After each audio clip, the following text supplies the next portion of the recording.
Pressure. Pressure is a chapter, and this slide we are going to cover the topics related to pressure in solids, pressure in liquids, and how to measure pressure and what is atmospheric pressure. These slides are specially designed for the students of O levels who are going to appear in IGCSE, GCE, and Excel. Other students can also get benefit from these. So let's start. What is pressure? You can see two pictures in this slide. First, the top picture is a person walking on the snow with heels, and in the second picture, a person walking on the snow with snow sneakers. What is the difference between these two pictures? You can observe that the snow sneakers are not digging into the snow, whereas the heels are digging into the snow, right? So the answer is heels will dig into the snow, but the sneakers will not. So we observed it right. So why the heels will dig, but the sneakers is not? This is the question. Although the weight of the person seems to be same, the force the downward force seems to be same, but why the sneakers are not digging? Why the heels are digging? Because the pressure exerted by the snow sneaker is less than the heels for the same amount of force. But there is another question, why the pressure on the sneakers is less? Why the pressure on the heels is more? Let's keep this question in our mind. Here we have a needle. Pressure exerted by the needle head is more than its bottom, right? It's a common observation. But why? So we have two questions in our mind now. Why the pressure exerted by the needle head is more, and why the pressure exerted by the snow sneakers was less? So here is the answer for our questions. Because pressure does not depend only on the force, but it also depends upon contact area. So pressure is inversely proportional to area, as written in this formula in the red color, that pressure is inversely proportional to area. So this text in green color is showing that lesser the area, more will be the pressure, as in the case of the needle head. The needle head is very small, it has a very small area, that is why it applies a very high pressure.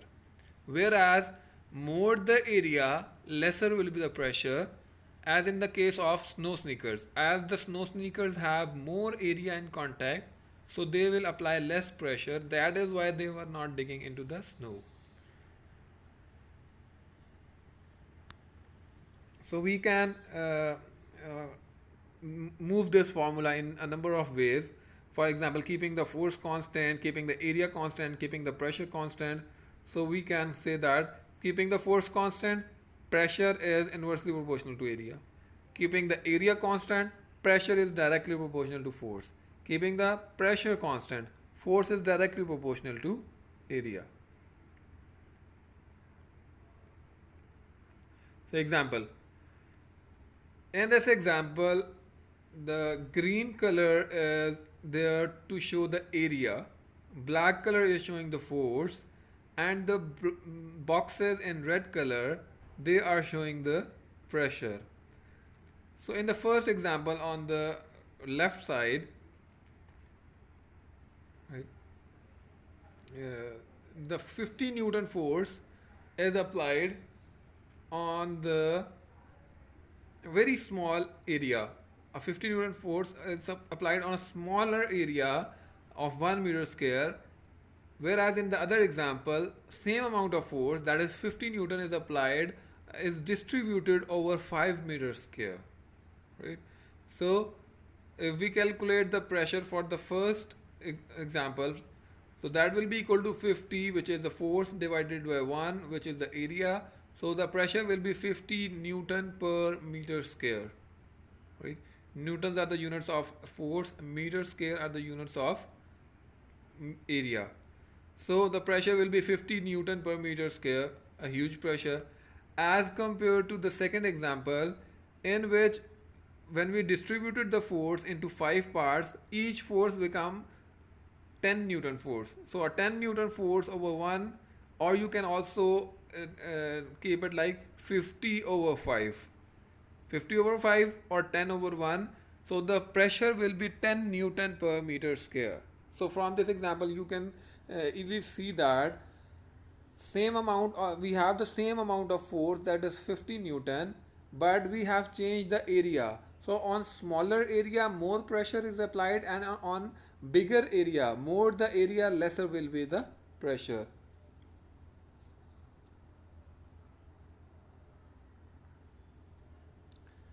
More daily life examples. What do you think? Which type of shopping bag will hurt your fingers more? Think about it.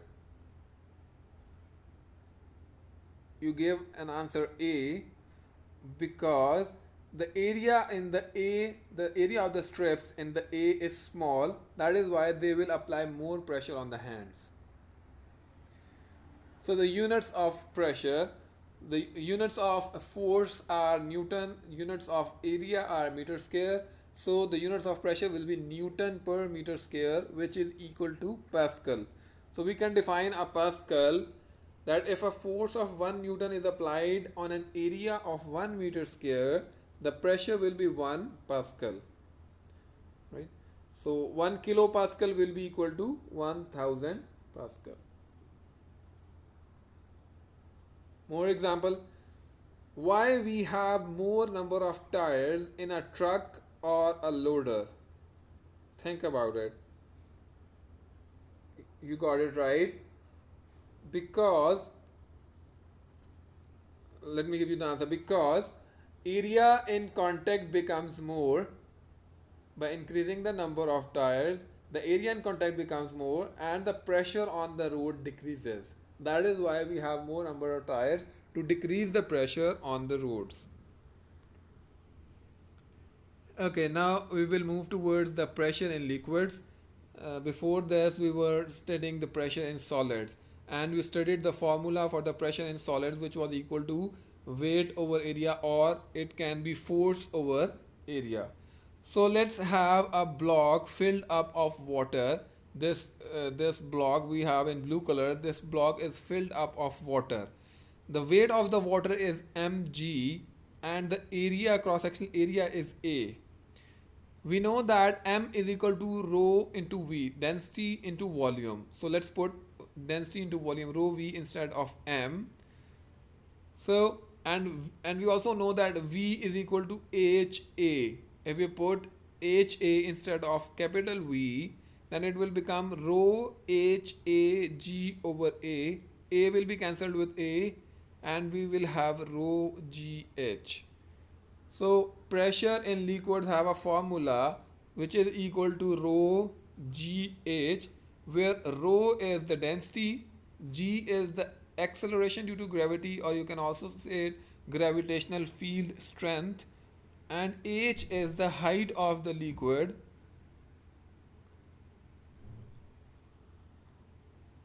Okay, let's move on. The units for the hydrostatic pressure are same. If we put the units of density, that are kilogram per meter cube, and the units of gravitational field strength are meter per second square, and the units of height are meter.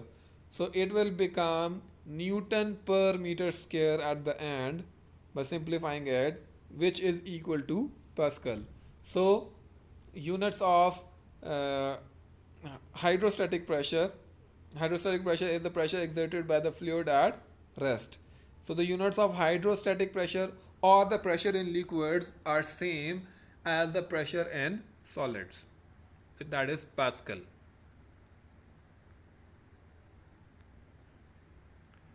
Laws of pressure in liquid. So we have this formula.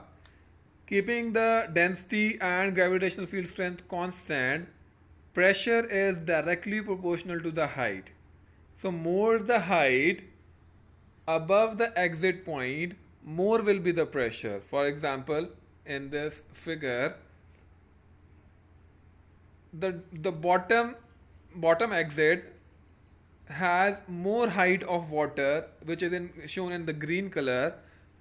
Bottom exit has more height of water above it, so its pressure is more, and the top exit, which is shown in red color, has a lesser height of water above it, so that is why it has less pressure. So less the height of water above the exit point, more less is the pressure. More the height of water above the exit point, more is the pressure.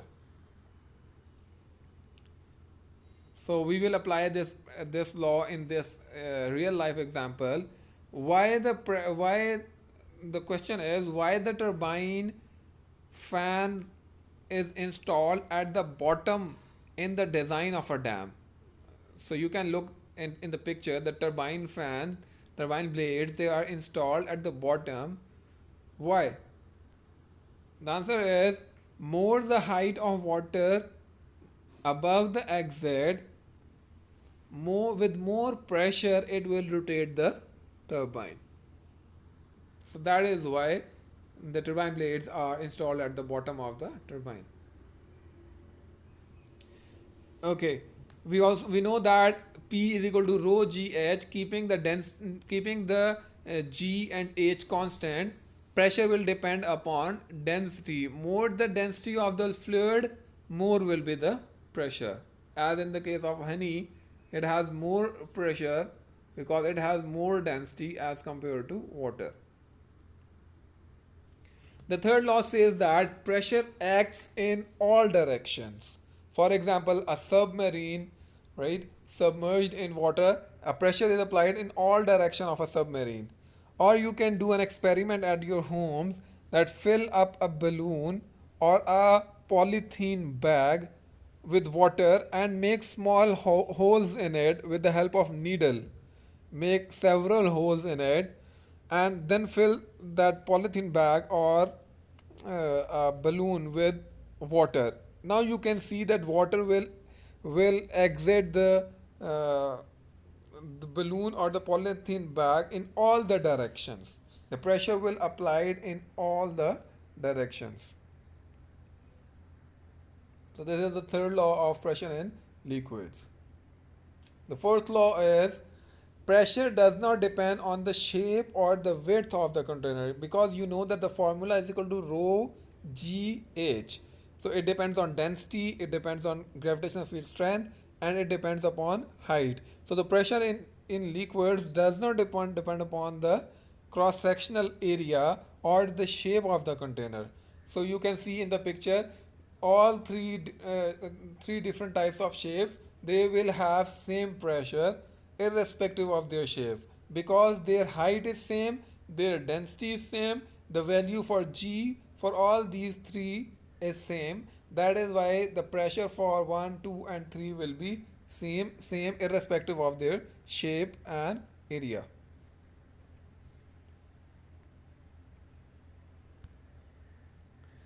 Okay, self-assessment questions.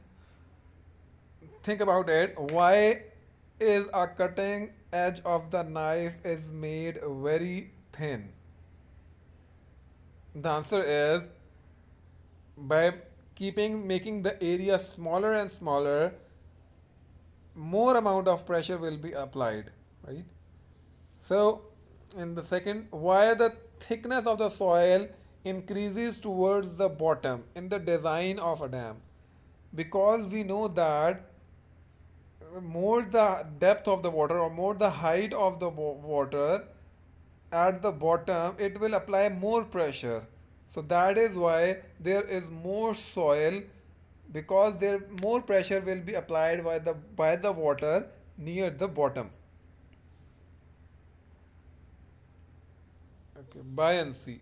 What is buoyancy? Buoyancy, also known as buoyant force, is the force exerted by the fluid on an object that is wholly or partially immersed in a fluid.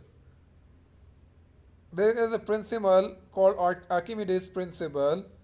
It states that the buoyant force is equal to the weight of the displaced water.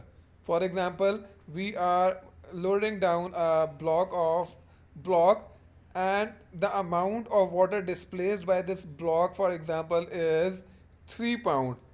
So the buoyant force is equal to 3 pound. Okay, then the atmospheric pressure. The pressure exerted by the weight of the atmosphere is called atmospheric pressure. Let's watch the video what it is saying.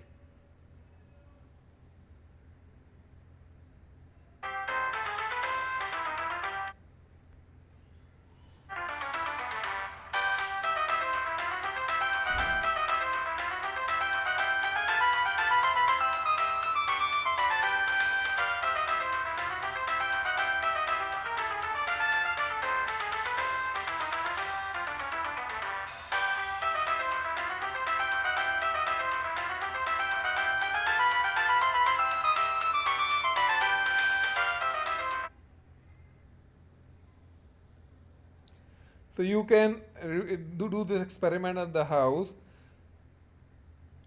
So what is why the water was not falling? Because there is atmospheric pressure downward, which is acting upward, which is not allowing the water to fall.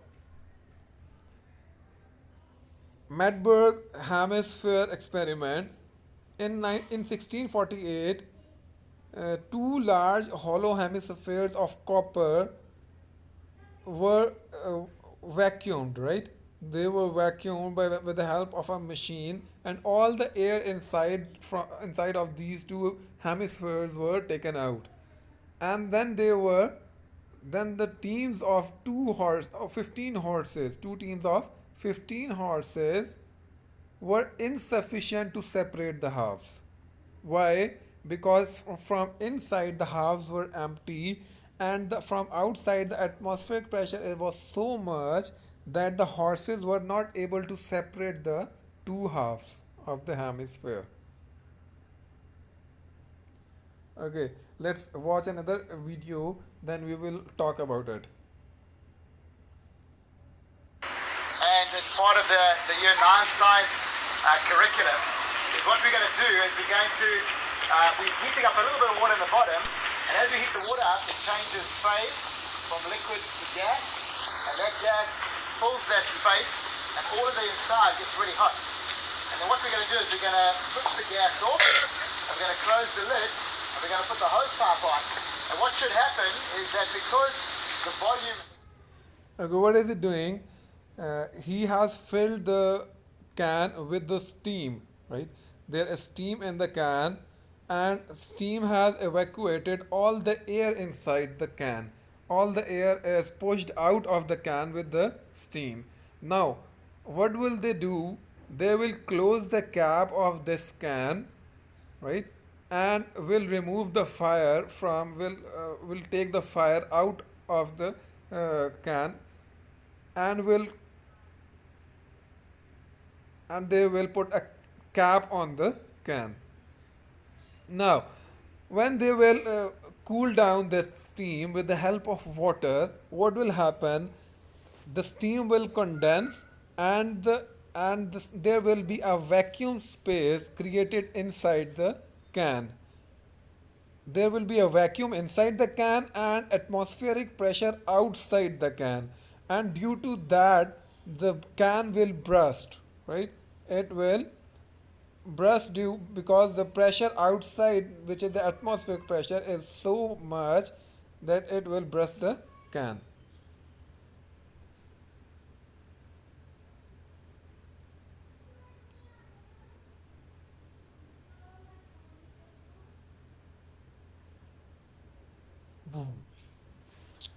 So you can see that how it bursted just because of atmospheric pressure.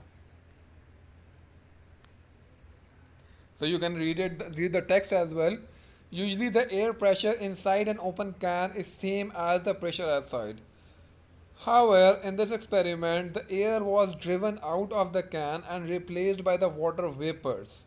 When the water vapors condensed, the pressure inside the can became much less than the air pressure outside. Then the air pressure crushed the can.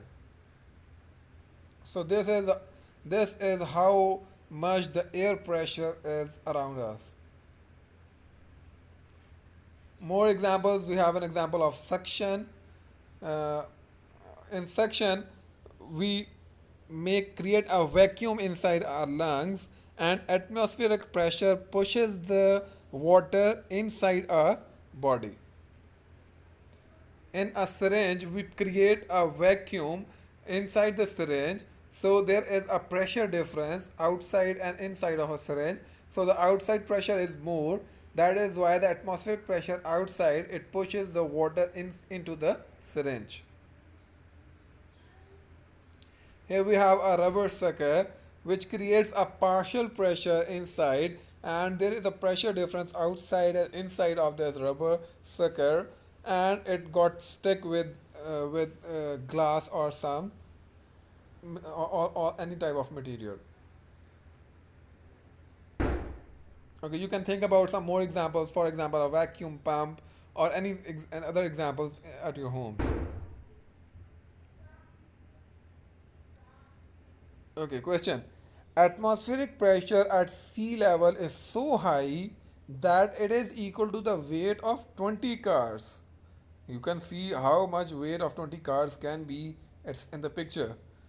But why this air pressure do not crush the human beings on beach or everywhere? The air pressure is so much. Why it does not crush us? Why it does not crush human bodies? Because the inside air pressure and the in lungs and the inside blood pressure is equal to outside atmospheric pressure. That is why this atmospheric pressure around us, it does not crush us. This is how Allah has made us so unique.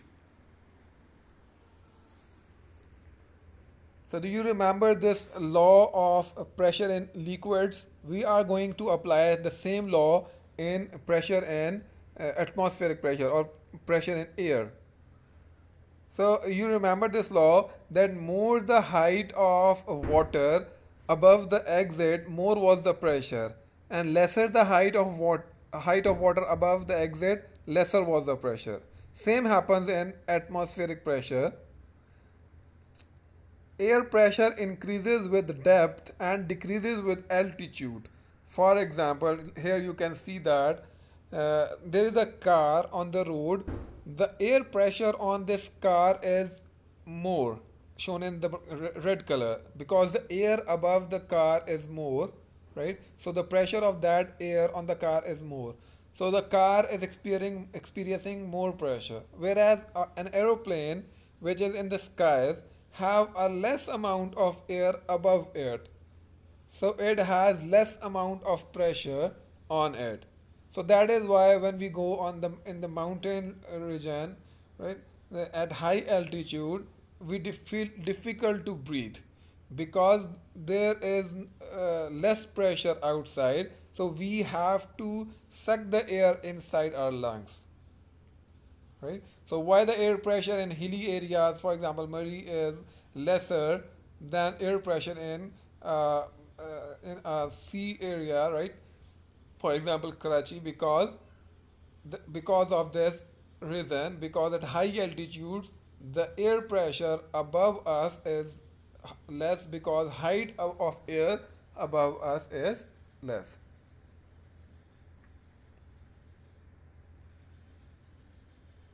A barometer. Barometer is a device, an instrument for measuring atmospheric pressure. The barometer on the right contains the liquid metal mercury. Atmospheric pressure pushes the mercury up the tube because the space at the top of the tube has no air and it's vacuum. So the atmospheric pressure pushes the mercury. There is one question: why we use mercury? Why we do not use water, or why we don't use any other type of fluid? Why we use mercury? There are a number of reasons. The first reason is that mercury is visible due to its silver color. The second reason is that it does not stick with the walls of the container. So this is the device. Again, come to the topic. The barometer on the right contains the liquid metal mercury. Atmospheric pressure pushes the mercury up the tube because the space at the top of the tube has no air and it is vacuum. At sea level, the atmospheric pressure will rise the mercury to 760 millimeter on average in the tube, right?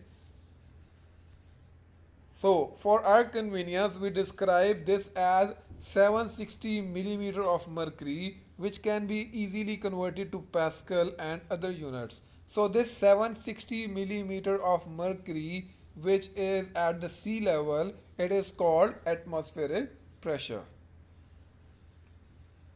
Standard atmospheric pressure, the pressure usually at sea level that raises the column of mercury 760 millimeter high is known as standard atmospheric pressure or 1 atm.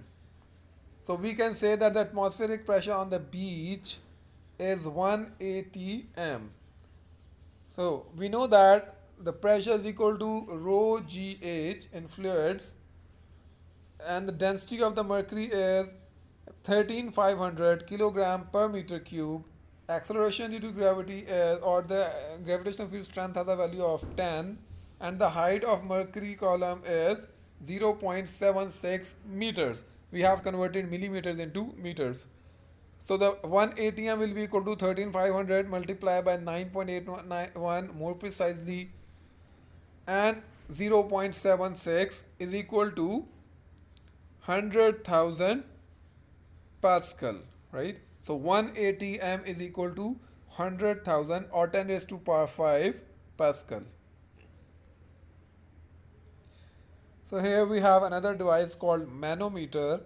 Manometers are used to measure difference in pressure. They are usually used to measure gas pressure. A manometer is a U-tube carrying liquid, usually mercury, water or oil, right? the the height difference is the excess of pressure in mercury in millimeter of mercury. For example, on the left we have gas pressure and on the right we have atmospheric pressure. So we will take the difference of these two to get the gas pressure, right? So that will be equal to, gas pressure will be equal to atmospheric pressure, which is applying from the right side, and the pressure due to the height of the mercury. So that will be equal to the gas pressure.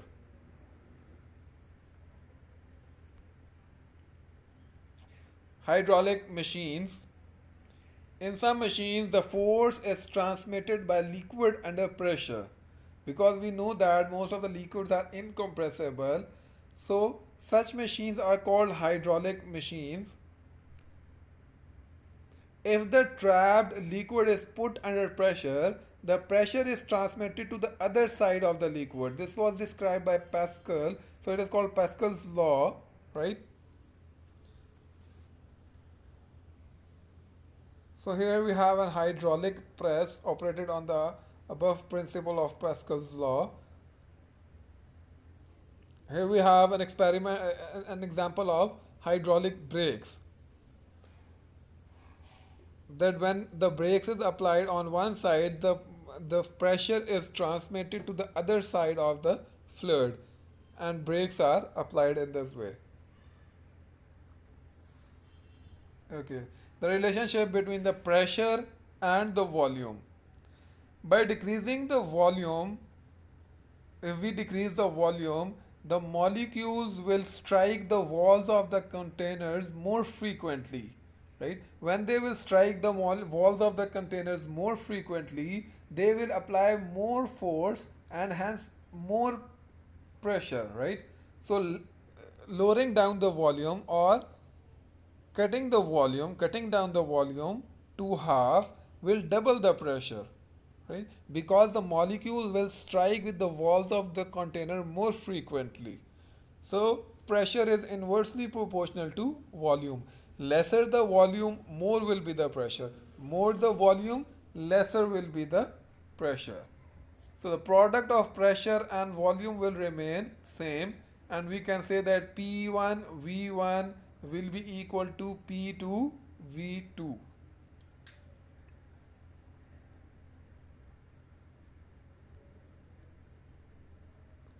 Boyle's law states that for a fixed mass of gas at constant temperature, pressure is inversely proportional to volume. What we have seen in the last slide, this was explained by Boyle's law, right?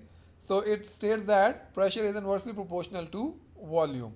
So you can do an example. Here we have an example. So you can perform this example as well to calculate the volume. So that was the end of chapter. We have covered all the topics related to pressure in this chapter. The notes for this chapter are available in the description. Okay, take care.